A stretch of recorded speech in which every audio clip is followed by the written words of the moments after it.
16세기 영국의 유명한 설교자죠. 토마스 빈센트라고 하는 목사님이 있습니다.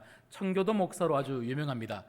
이 목사님께서 쓰신 책 중에 보지 못한 그리스도를 향한 참된 성도의 사랑이라고 하는 책이 있습니다. 제목이 긴데요. 제가 전도사 때 이 책을 아는 목사님으로부터 선물을 받고 이 책을 읽어보았는데 굉장히 은혜가 되는 책입니다. 혹시 기회가 되시면 한번 사보셔도 좋을 것 같습니다.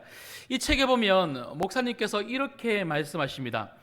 기독교 신앙의 생명력은 우리가 얼마나 그리스도를 사랑하는지에 따라 크게 판가름 납니다. 그러니까 우리 신앙의 생명력이라는 것이 우리가 교회에 와서 예배를 열심히 드리고 또 교회에서 이곳저곳에서 열심히 섬기고 사람들을 만나고 하는 이런 행위에서 나오는 것이 아니라 바로 예수님과의 연결, 내가 얼마나 예수님에게 집중하고 있고 예수님을 사랑하고 있고 예수님을 잘 믿고 있는가. 여러분, 성도는 예수님 빼면 아무것도 아닌 줄 믿습니다.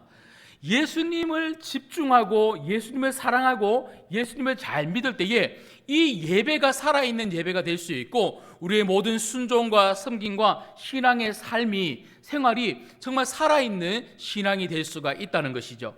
그래서 목사님은 이렇게 계속해서 이야기를 합니다. 만일 우리에게 그리스도를 향한 사랑이 없다면 우리는 영적인 생명을 전혀 가지지 못한 사람입니다.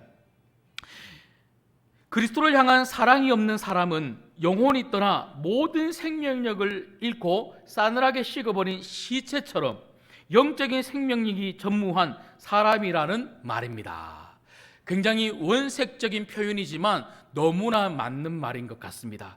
여러분, 우리에게 가장 중요한 분은 예수님이십니다. 예수님이 전부이십니다. 그 예수님을 집중하고 예수님을 사랑하고 예수님을 믿고 예수님을 경험하고 예수님을 만날 때에 성도는 살아있는 성도가 될 수 있고 우리 안에 살아계시는 예수님 때문에 우리가 하는 모든 삶에 생명력이 넘치게 될 줄 믿습니다.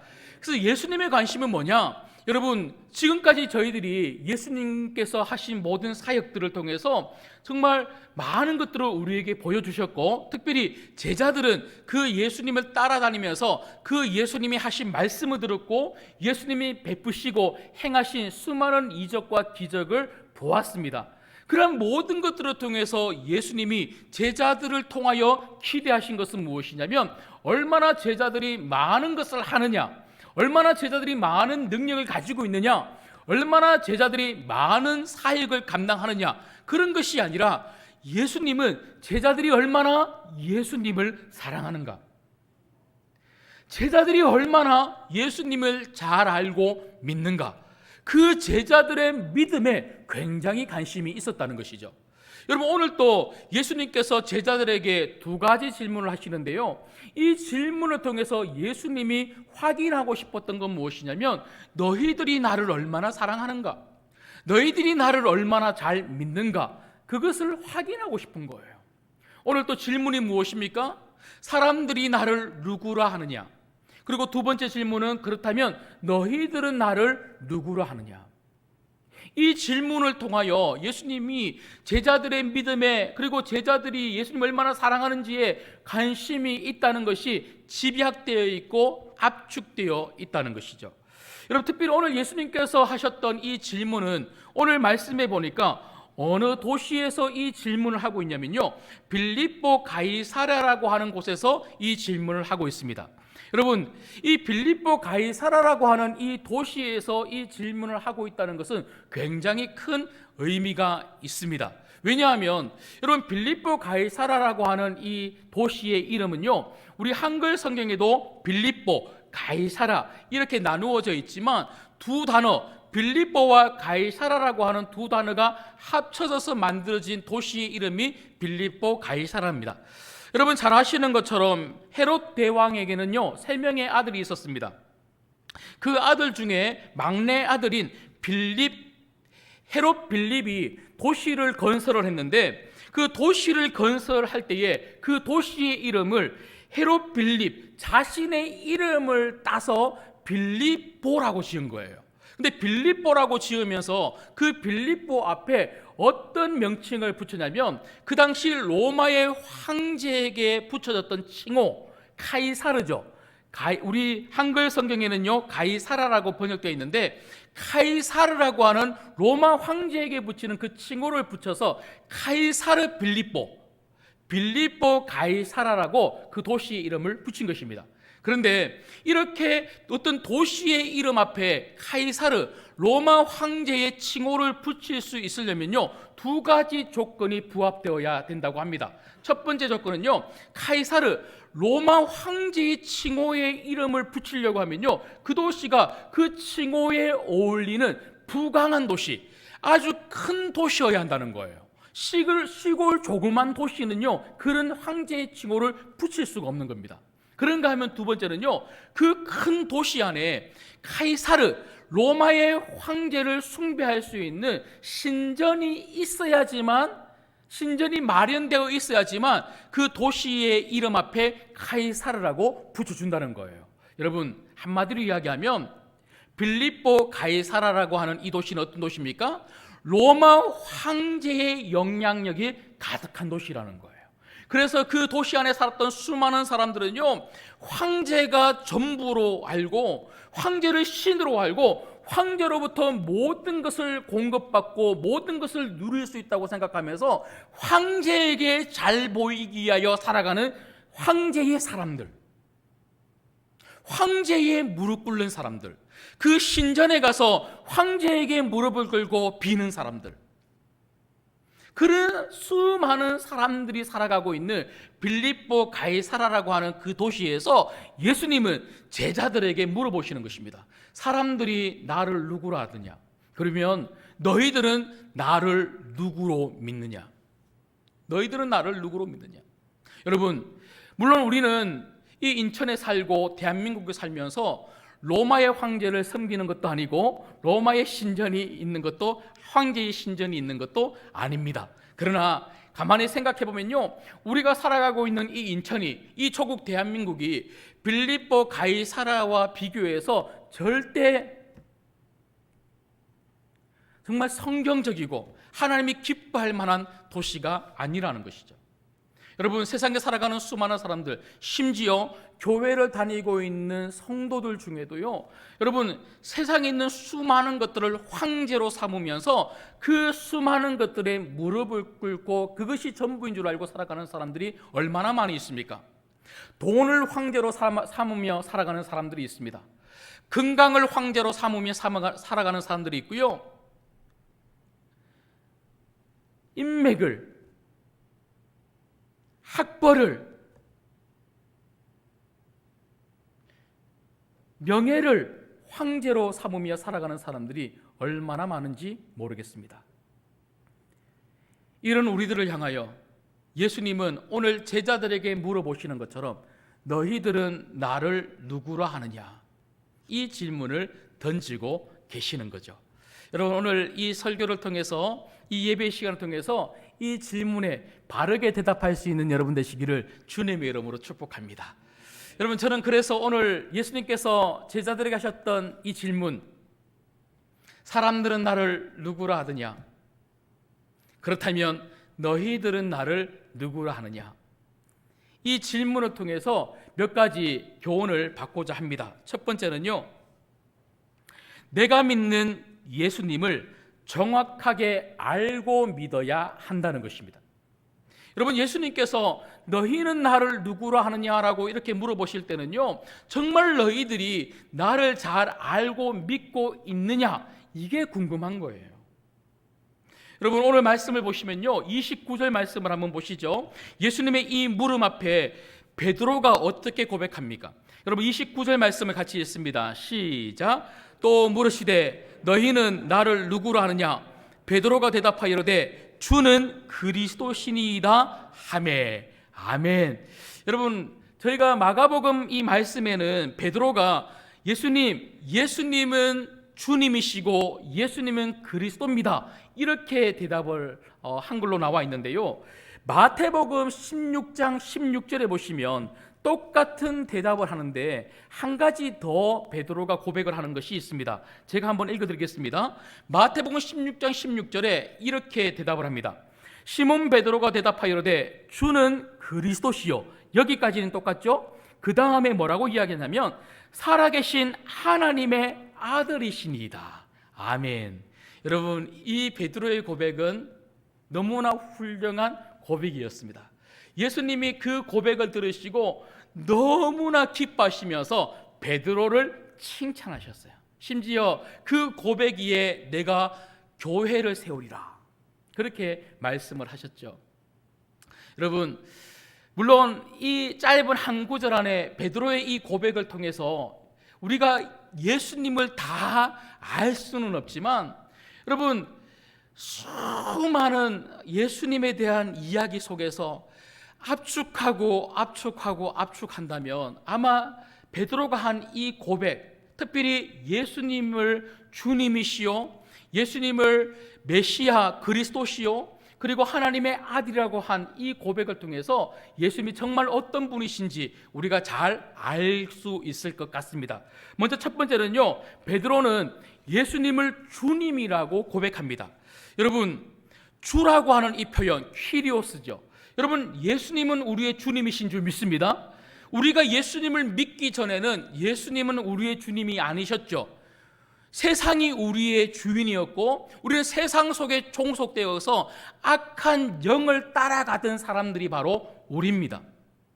제가 방금 설명을 드렸던 것처럼 어떤 사람들에게는 물질이 주인이고요, 어떤 사람들에게는 학벌이 주인이고요, 어떤 사람들에게는 심지어 사람들이 주인일 수가 있었습니다. 그러나 우리가 예수님을 믿는 순간 주인이 바뀐 거예요.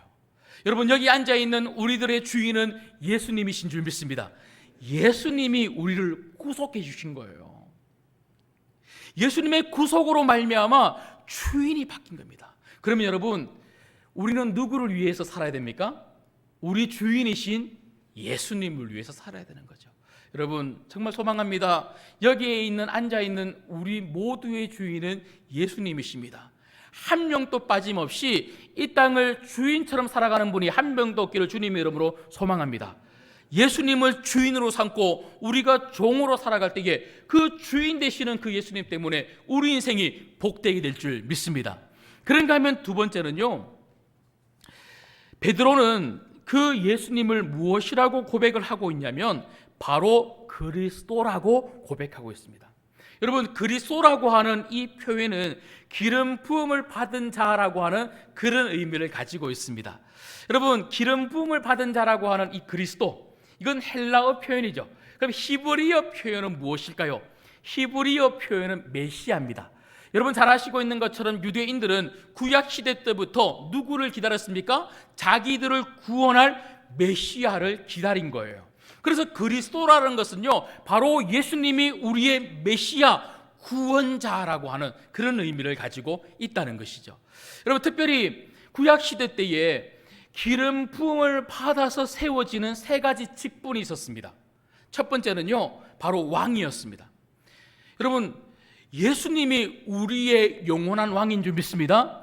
예수님이 하나님 나라 천국의 왕이라는 거예요.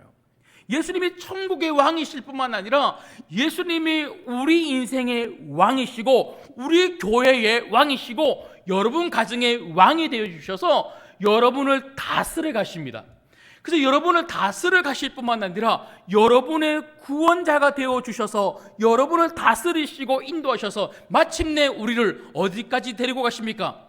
영원한 하나님 나라, 예수님께서 왕으로 계시는 저 천국으로 우리를 데리고 가실 줄 믿습니다. 그런가 하면 두 번째 직분, 기름 부음 받아 세워지는 두 번째 직분은요, 선지자입니다. 예수님은 우리의 영원한 선지자라는 거예요. 선지자가 무엇입니까? 하나님 말씀을 가지고 백성들에게 경고하고 선언하고 선포하는 사람, 그 사람이 바로 선지자였습니다. 여러분, 예수님은요, 예수님 자체가 하나님 말씀이셨습니다. 예수님이 로고스, 그분 자체가 말씀, 진리라는 거예요. 여러분, 우리가 성경 말씀을 읽고 우리가 하나님 말씀을 통해서 이렇게 설교를 들으면 결국 말씀을 통해서 우리가 만나야 되는 분은 누구십니까? 진리 되시는 예수님이십니다. 그 진리 되시는 예수님께서 우리에게 무엇을 보여주십니까? 구원의 길을 보여주시는 거예요. 구원의 길은 오직 누구밖에 없습니까? 진리, 바로 예수님밖에 없다는 것이죠. 여러분, 날마다 이 예배를 통해서 그리고 이 말씀을 읽으면서 구원의 길 되시는 예수님을 만나시기를 주님의 이름으로 축복합니다. 그런가 하면 마지막 세 번째로 기름 부어 받아 세워지는 직분, 그것은 바로 제사장입니다.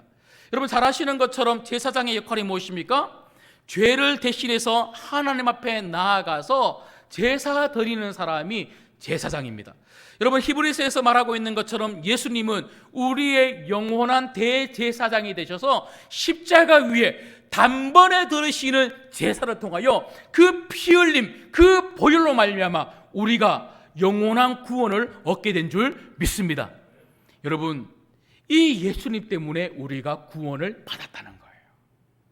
여러분, 그런가 하면 마지막 세 번째는요, 베드로는 오늘 마가복음에 쓰는 주님이십니다, 그리스도십니다 이렇게 고백을 했지만, 제가 방금 말씀을 읽어드렸던 것처럼 마태복음 16장 16절에 보면 주님이십니다, 그리스도 우리의 구원자이십니다 그렇게 말하고 난 다음에 예수님은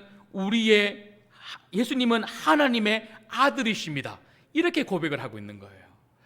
여러분, 예수님께서 하나님의 아들이십니다라고 하는 이 고백은 하나님 아버지가 있고 그 다음에 아들 예수님이 있어서 마치 아버지 다음에 아들, 위치나 순서를 이야기하는 것처럼 보이지만 그런 게 절대로 아닙니다. 베드로가 예수님 보고 예수님은 하나님의 아들이십니다라고 하는 이 표현은 예수님은 하나님이십니다 이 표현이라는 거예요. 여러분, 우리가 믿는 예수님은 하나님이십니다. 여러분, 예수님은 이 땅 가운데 100% 육신의 몸을 입고 오셨지만 그분은 100% 하나님으로 사셨습니다. 그래서 우리가 예수님을 표현할 때 어떻게 표현합니까? 100% 하나님이셨고 100% 인간이셨다. 여러분, 이것이 왜 그렇게 중요합니까? 지금 제자들 앞에 보여지고 있는 이 예수님은 100% 인간이셨지만 100% 하나님이셨습니다.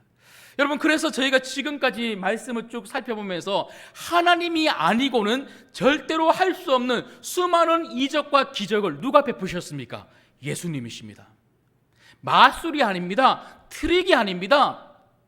아무나 할 수 있는 일이 아닙니다. 하나님이 아니면 절대로 할 수 없는 수많은 기적과 이적과 역사를 베푸신 분이 예수님이십니다.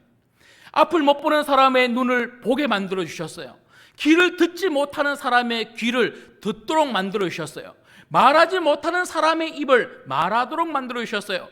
굶어서 기진맥진에 있는 사람들에게 떡 얼마 되지 않고 물고기 얼마 되지 아니한 것을 가지고 5,000명이나 먹이고 7,000명이나 먹여주신 분이 바로 예수님이십니다. 그런데 그것보다 훨씬 더 중요한 의미가 어디 있는 줄 아십니까? 여러분, 그런 사건 뒤에는 한결같이 예수님께서 기적과 이적을 베푸시고 난 다음에 무엇을 말씀하셨냐면 그 자리에 있었던 사람들이 구원을 받았다, 아니면 죄사함을 받았다, 이런 표현을 하셨다는 거예요. 여러분, 그 당시 종교 지도자들이 왜 예수님을 잡아다가 그렇게 옥에 가두려고 하고 죽이려고 애를 썼습니까? 예수님이 기적과 이적을 많이 베풀었기 때문입니까? 아닙니다. 그들이 예수님을 잡아다가 죽이려고 했던 가장 큰 이유, 그 제목은 무엇이냐면 바로 예수님이 신성모독을 했다는 거예요. 왜 그렇죠? 죄를 사할 수 있는 능력, 사람을 구원할 수 있는 능력은 누구밖에 없기 때문에 그렇습니까? 하나님이십니다. 여러분, 그래서 베드로가 예수님 보고 예수님은 하나님의 아들이십니다, 예수님은 하나님이십니다 라고 하는 이 고백은요, 예수님은 우리의 죄를 구원할 수 있는 하나님이십니다. 우리의 죄를 해결할 수 있는 분은요, 이 땅에 그 누구도 존재하지 않아요. 어떤 선한 사람도 사람의 죄를 해결할 수는 없습니다. 오직 예수님은 하나님이셨기 때문에, 그분은 100% 하나님, 100% 사람이셨기 때문에 우리의 죄를 해결할 수 있었던 것이죠. 여러분, 코로나가 이렇게 장기간 지속될 거라고 아무도 예상을 못했을 것 같아요. 코로나가 잠잠해지는 것 같더니 또 확진이 되고, 또 잠잠해지는 것 같더니 또 확진되고 확산되고 이러고 있는데요. 여러분, 코로나가 이렇게 전염병으로 이렇게 돌기 시작하면서 정말 많은 사람들이 확진되고 또 죽기도 했습니다. 제가 이번에 설교 준비하면서 살펴보니까요, 코로나19로 확진된 사람들이 우리나라 인구 약 1,800만 명, 50%까지는 안 되지만 50% 육박해 오고 있어요. 2명 중에 1명은 코로나에 걸린 거예요. 그런가 하면요, 전 세계적으로 혹시 몇 명인 줄 아십니까? 6억 명입니다. 6억 명. 어마어마한 숫자가 걸렸어요. 그래서 이 사람들을 낫게 하려고, 그리고 안 걸리게 하려고 백신을 개발하기도 하고, 또 약을, 치료제를 개발해서 지금 쓰고 있지 않습니까? 그래서 코로나 걸렸던 사람들이 그 약을 먹으면 낫기도 하고요, 백신을 맞으면 좀 잘 안 걸리기도 하고 막 그래 오고 있는데요.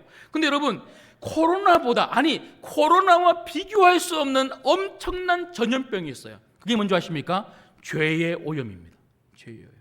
여러분, 죄의 오염은요, 코로나는 우리나라 인구의 1,800만 명이 지금 확진되었었고, 전 세계 인구 중에 6억 명이 확진되었다가 나았는데, 그런데 죄의 오염은요, 한 명도 빠짐없이 여기 있는 우리 모두를 포함해서 전 세계 모든 인류가 죄에 다 전염되어 있다는 거예요.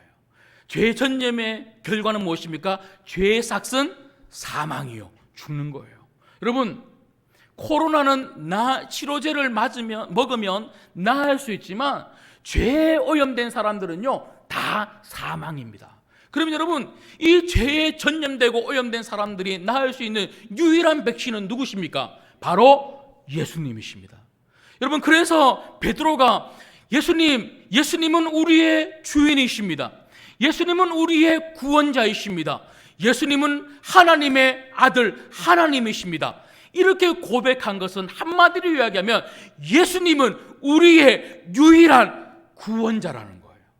여러분, 예수님밖에 우리의 유일한 구원자가 없음을 믿으시기를 주님의 이름으로 소망합니다. 예수님 믿으면 구원받습니다. 구원받은 자들 가운데 예수님이 살아계십니다. 예수님은 그들 가운데 살아계시면서 우리 인생의 주인 되어주시고 왕이 되어주셔서 끝까지 우리 인생을 다스리시고 인도해 주십니다. 언제까지입니까? 천국 갈 때까지 우리를 붙잡아 주시고, 마지막 천국 가는 그 관문에서도 우리는 예수님 때문에 천국 들어가게 될 줄 믿습니다. 우리는 이걸 믿는다는 거예요. 그런가 하면 두 번째는요, 오늘 말씀을 통해서 우리가 발견할 수 있는 두 번째 교훈, 내가 믿는 예수님을 나의 신앙으로 고백해야 한다는 것입니다. 여러분, 이렇게 성경 말씀을 우리가 읽으면서, 그리고 설교 말씀을 들으면서 예수님이 어떤 분이신지에 대해서 너무나 우리는 명확하게 말씀을 통해서, 예수님의 말씀을 통해서 우리는 확인할 수가 있습니다. 그러나 중요한 것은 무엇입니까? 그게 내 신앙의 고백이 맞는가, 내 믿음이 맞는가 하는 것입니다. 여러분, 예수님께서 베드로와 그리고 그 제자들에게 너희들은 나를 누구라고 생각하느냐 이렇게 물어봤을 때는요, 예수님은 제자들의 그 입을 통해서 예수님이 어떤 분이신지 그들이 하는 고백을 듣고 싶었던 거예요. 여러분, 단지 예수님은 그들의 입을 통해서 저희들은 예수님을 이렇게 믿습니다, 예수님을 정말 사랑합니다, 그런 메시지를 듣고 싶은 것이 아니고, 예수님이 정말 듣고 싶었던 것은 정말 그들이 믿고 있는 예수님이 누구신지 그들의 입을 통하여 고백하라는 것이죠. 여러분, 우리가 신앙을 고백한다는 것은 단순히 내가 알고 있는 지식을 내 입을 통해서 말하는 것이 절대로 아닙니다. 내 입을 통해서 말하는 것은요, 나의 믿음이라는 거예요. 내가 고백하고 내가 시인하는 것과 내가 믿는 것이 일치하는가 하는 것입니다. 여러분, 그래서 로마서 10장 10절에 보면 사람이 마음으로 믿어 의에 이르고 입으로 시인하여 구원에 이르느니라. 여러분, 구원에 이르는 이 믿음의 고백이 뭐라고요? 내가 마음으로 믿고 있는 것이 내 입으로 나오는 것이라고 이야기를 할 수 있는 것이죠. 여러분, 여러분 안에 있는 예수님을 향한 믿음이 날마다 여러분 입을 통하여 믿음으로 고백되어질 수 있기를 주님의 이름으로 축복합니다. 그래서 오늘 저희가 예배를 드릴 때에도요, 우리가 사도신경으로 무엇을 고백했습니까? 우리의 신앙, 우리의 믿음을 고백했습니다. 주기도문도 우리의 믿음의 고백이고 신앙의 고백입니다. 베드로가 했던 이 예수님은 주님이십니다, 예수님은 구원자이십니다, 예수님은 하나님이십니다. 물론 신앙의 고백 중에 가장 엑기스 중에 엑기스가 이 세 가지가 아닐까 싶습니다만은 이 세 가지만으로도 예수님을 다 표현하기가 부족한 거예요. 여러분, 특별히 오늘 말씀해 보면요, 예수님은 제자들에게 너희는 나를 누구라 하느냐 이렇게 물어보지 않습니까? 제자들에게 물어봤습니다. 근데 오늘 대답을 보면 제자들이 예수님, 우리에게 예수님은 이런 분이십니다 이렇게 고백을 하는 것이 아니고 베드로 그 한 사람이 고백했다고 이야기를 합니다. 지금 예수님은 주님이시고 예수님은 그리스도 메시아이시고 구원자이시고 예수님은 하나님이시다라고 하는 이 고백은 누구의 고백이라고요? 베드로 개인의 고백이라고 성경은 정확하게 기록을 하고 있습니다. 무슨 말입니까? 여러분, 신앙의 고백은 개인이 하는 것입니다. 우리가 같이 신앙생활을 해도 예수님이 궁금한 것은요, 우리 신광교회가, 그리고 신광교회 성도들이 얼마나 예수님을 잘 믿는가, 신앙이 좋은가, 믿음이 좋은가, 그리고 많은 일들을 얼마나 잘 감당하고 있는가, 이런 것도 예수님이 궁금해 하시지만 정말 예수님이 궁금한 것은 오늘 앉아있는 여러분 한 사람 한 사람이, 김 집사님이, 윤 집사님이, 박 집사님이 정말 그 입술의 고백을 통하여 예수님을 얼마나 바르게 믿고 바르게 알고 신앙생활을 하고 있는지, 그걸 예수님이 물어보신다는 거예요. 신앙의 고백은 개인이 하는 것입니다. 여러분 아버지의 예수님, 우리 신광교회 목사님의 예수님, 장로님들의 예수님이 아니라 여러분 개인의 예수님이 되기를 주님의 이름으로 축복합니다. 여러분, 예수님에 대한 신앙의 고백이 풍성해야 되는 거예요. 예수님을 사랑하는 여러분의 마음, 예수님을 여러분들이 경험한 그 삶, 예수님에 대하여 말씀을 통하여 들었던 그 많은 지식들을 통하여 여러분 안에 예수님을 향한 믿음이 견고하게 서야 되는 거예요. 그 예수님을 향한 견고한 믿음이 풍성할 때 신앙의 고백이 풍성해지는 거예요. 신앙의 고백이 풍성해지면 내 삶 자체가 얼마나 믿음으로 풍성해지는지 몰라요. 여러분, 왜 우리 삶이 풍성한 신앙생활을 못하는 줄 아십니까? 신앙의 고백이 풍성하지 않기 때문에 그렇습니다. 신앙의 고백이 풍성하지 않다는 것은요, 내가 예수님을 믿는데 1년을 교회를 다니고 10년을 교회를 다니고 20년을 교회를 다니는데 그냥 교회를 왔다 갔다 한 거예요. 정말 내가 믿는 예수님이 어떤 분이신지 풍성하게 내가 경험을 하지 못한 거예요. 여러분, 그래서 정말 여러분들은요, 오늘 이 말씀을 계기로 한번 정리를 해봐야 됩니다. 정말 내가 믿는 예수님에 대해서 베드로가 너희들은 나를 누구라고 생각하느냐라고 물어봤을 때에 베드로는요, 주저함 없이 예수님은 나의 주인이십니다, 예수님은 구원자이십니다, 예수님은 하나님이십니다, 그렇게 줄줄줄 고백했던 것처럼 여러분들도 누구라도 물어본다면 예수님이 누구십니까? 당신은 누구를 믿습니까? 무엇을 믿습니까? 라고 물어봤을 때에 나는 이런 예수님을 믿습니다, 나는 이런 예수님을 믿습니다, 나는 이런 예수님을 사랑합니다 라고 말할 수 있어야 되는 거예요. 이렇게 그냥 말로만 하면 안 하실 것 같아서 숙제를 하나 준비했습니다. 여러분, 들어오실 때 삽지 하나 받으셨죠? 거기 보시면 20가지 나의 신앙 고백, 20가지 나의 신앙 고백. 또 물으시되 너희는 나를 누구라 하느냐? 베드로가 대답하여 이르되 주는 그리스도 신이이다 하매. 오늘 본문 마가복음 8장 29절의 말씀을 근거해서 나 누구누구에게, 나 박성호에게 예수님은 누구신가? 한번 20가지를 정리를 한번 해보시면 좋겠습니다. 왜 20가지냐? 더 많을 수 있겠지만 종이 한 장에다가 써보려고 하니까요 1번부터 20번까지밖에 안 되더라고요. 더 많으신 분들은 뒤에 또 써도 될 것 같습니다. 한번 정리해 보시면 여러분 믿음이 더욱더 견고해지고 풍성해지고, 그 풍성한 신앙의 고백 위에 여러분 삶이 더욱더 믿음의 풍성한 은혜로운 삶으로 바뀌게 될 줄 믿습니다. 꼭 이번 주간 기도하시면서 한번 잘 써보시고, 썼던 것들은요 성경책에 꽂아두시고 매일마다 한 번씩 읽으시면서 우리 주님께 여러분의 신앙 고백을 매일 할 수 있기를 주님의 이름으로 축복합니다. 마지막 세 번째입니다.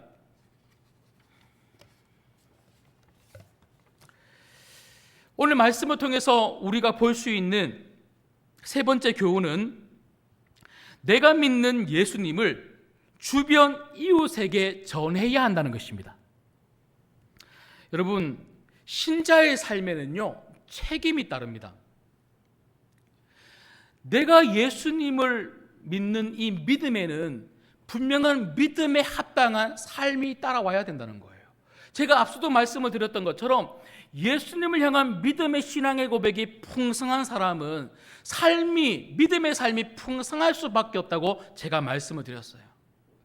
내가 이런 예수님을 믿고 이런 예수님을 믿고 이런 예수님을 믿고 내가 경험한 예수님, 내가 사랑하는 예수님, 내가 믿는 예수님이 풍성한 사람은요 그 예수님만 바라보면서 그에 합당한 삶을 많이 살아갈 수밖에 없다는 거죠. 그런가 하면 신자에게 따르는 또 다른 책임은 무엇입니까? 내가 신앙을 고백하는 만큼 이 고백을 다른 사람에게 전해야 되는 사명이 우리에게 있다는 것입니다. 여러분, 지금까지 저희가 살펴본 것처럼 베드로의 신앙 고백을 통하여 우리는 예수님이 주인이시고 예수님이 우리 인생의 구원자이시며 예수님이 하나님이시라는 것을 잘 알았습니다. 그러나 우리는 잘 알았을 뿐만 아니라 베드로처럼 우리는 그 예수님을 절대적으로 믿습니다. 예수님 때문에 우리의 죄가 사함을 받았고 예수님 때문에 영원한 생명을 우리가 얻게 되었고, 그 예수님이 우리 안에 내주하시고 살아계시면서 그 예수님의 보호하심과 인도하심으로 우리가 이 땅을 기쁨으로 살다가 천국 가는 그 순간에도 예수님 때문에 반드시 저 영원한 안식 천국에 들어가게 될 줄 믿습니다. 여러분, 이것을 정말 우리가 믿는다면 예수님이 죄 사함을 주시고 우리 예수님이 구원을 주시는 유일한 길이라는 것을 우리가 정말로 안다면, 우리가 그것을 믿는다면 우리가 해야 되는 일이 무엇이겠습니까? 그것을 알지 못하고 그것을 믿지 못하는 저 세상 사람들, 죽어가는 저 세상 사람들에게 이 구원의 길을 우리가 가르쳐 줘야 되지 않겠습니까? 여러분, 지난 주간에는 아주 많은 비가 우리나라에 내렸습니다. 특별히 이 수도권 지역에, 우리 인천도 말할 것도 없었죠. 엄청난 비가 내렸습니다. 그런데 이제 엄청난 이 비 피해를 많은 분들이 당하셨는데요. 그 중에 제가 뉴스를 보면서 너무나 안타까웠던 것이 반지하에 사시는 분들이 많은 피해를 입으셨어요. 그런데 제가 한 두 가정이 이제 그 비교되면서 보여지던데요. 여러분 잘 아시는 것처럼 어떤 반지하에 사시는 가정은 세 사람이 물이 들어오는 바람에 빠져나오지 못하고 그만 목숨을 잃은 사건이 있었습니다. 그분들이 살려고 엄청 노력을 했대요. 경찰서에 신고하기도 하고 119에 신고하기도 하고, 그런데 이게 통화가 잘 안 되고, 그래서 아는 지인을 통해서 또 경찰서 신고해달라고 하고, 그래서 그 경찰들이, 소방관들이 오니까요 이미 늦은 거죠. 물이 꽉 차서 이미 싸늘한 시신으로 그렇게 발견이 됐는데요. 그런데 그 반지하에서 4분 거리 정도 되는 어떤 반지하에서는요 청년 한 명이 이제 거의 막 죽게 생겼어요.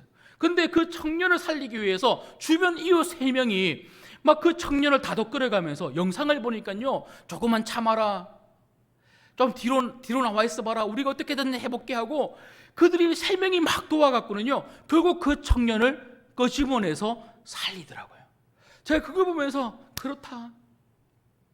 저 세상 사람들은 자기들이 지금 이렇게 물에 빠져서 허우적거리고 있는 수많은 사람들처럼 자기들은 지금 죽어가는지 잘 모르고 있는데 저 사람들은 죽어가고 있다는 것을 우리는 알지 않습니까?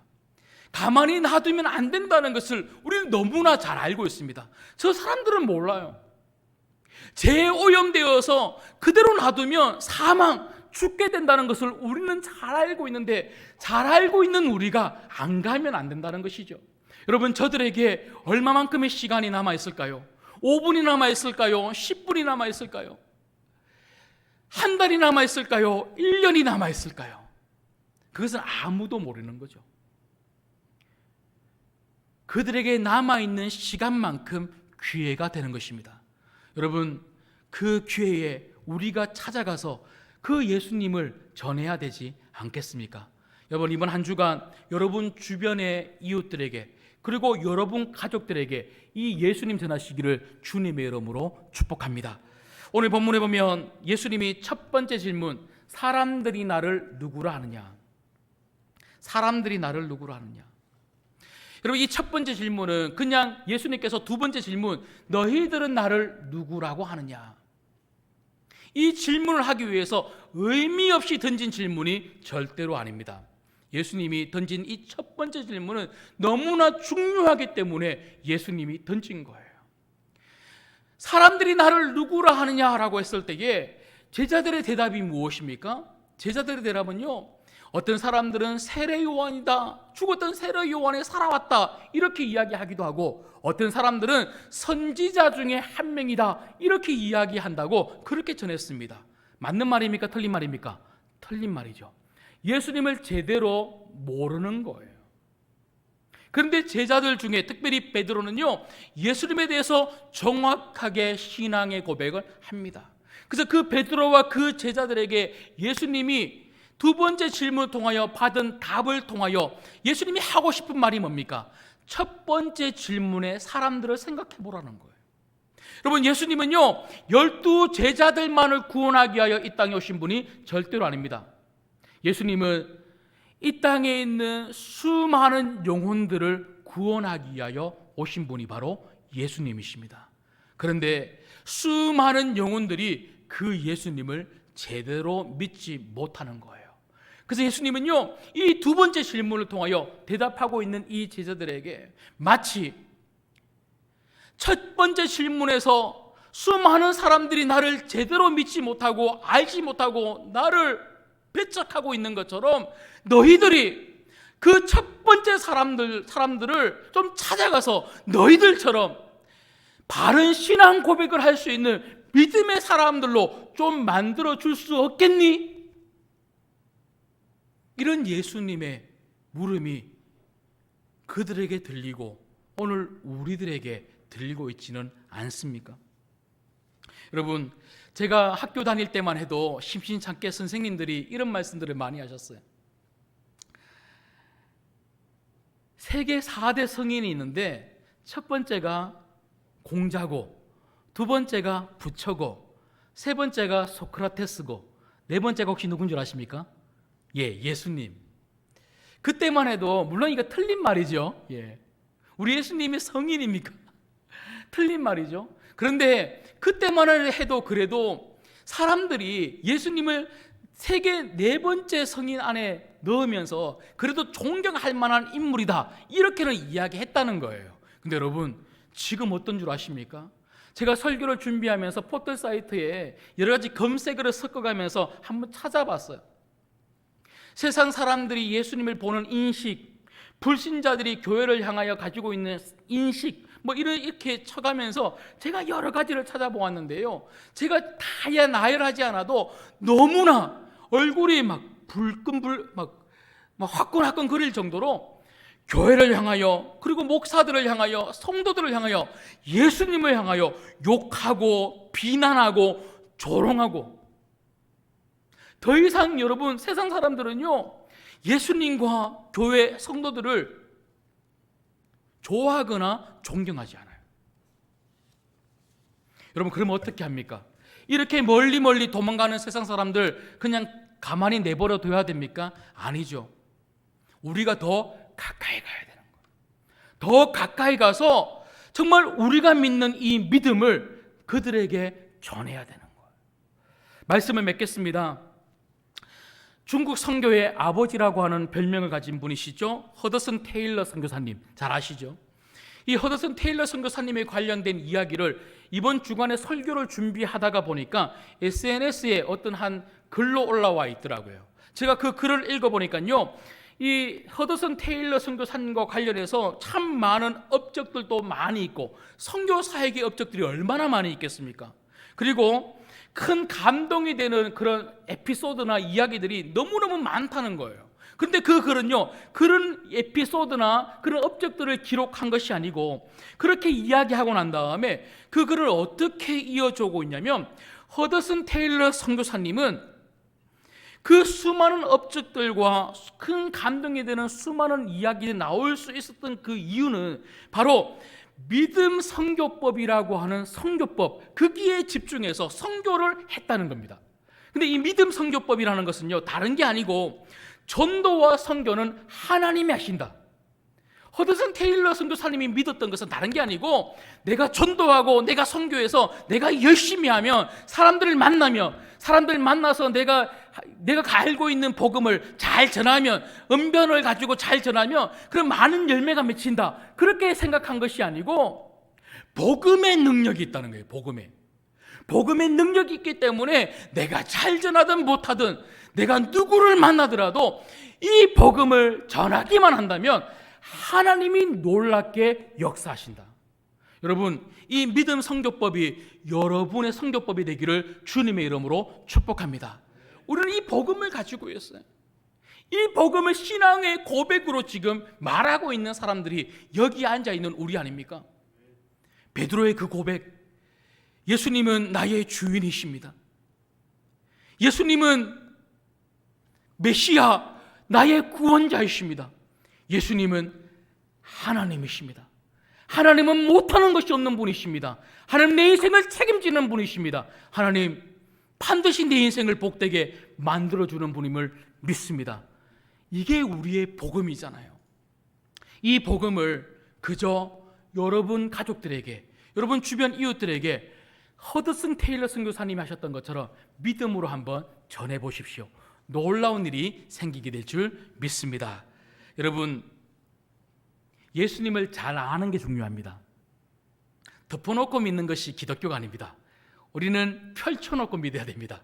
하나님 말씀을 통해서 예수님을 잘 알아야 되고요, 잘 안다는 것은 그 예수님을 우리가 만나고 경험해야 된다는 거예요. 그리고 내가 만나고 경험한 그 예수님을, 내가 믿는 그 믿음을 내 신앙으로 자꾸 고백해야 됩니다. 그럴 때에 내가 믿는 이 믿음 안에서 우리가 풍성한 믿음의 삶을 살 수가 있습니다. 우리 풍성한 믿음의 삶 속에 가장 중요한 믿음의 삶이 무엇입니까? 내가 믿는 이 예수님을 그 누군가에게 전하는 것입니다. 이번 한 주간에도 여러분 만나는 모든 사람들에게 정말 여러분이 믿고 있는 그 믿음의 고백을 많은 사람들에게 전할 수 있는 여러분 되시기를 주님의 이름으로 축복합니다. 기도하겠습니다.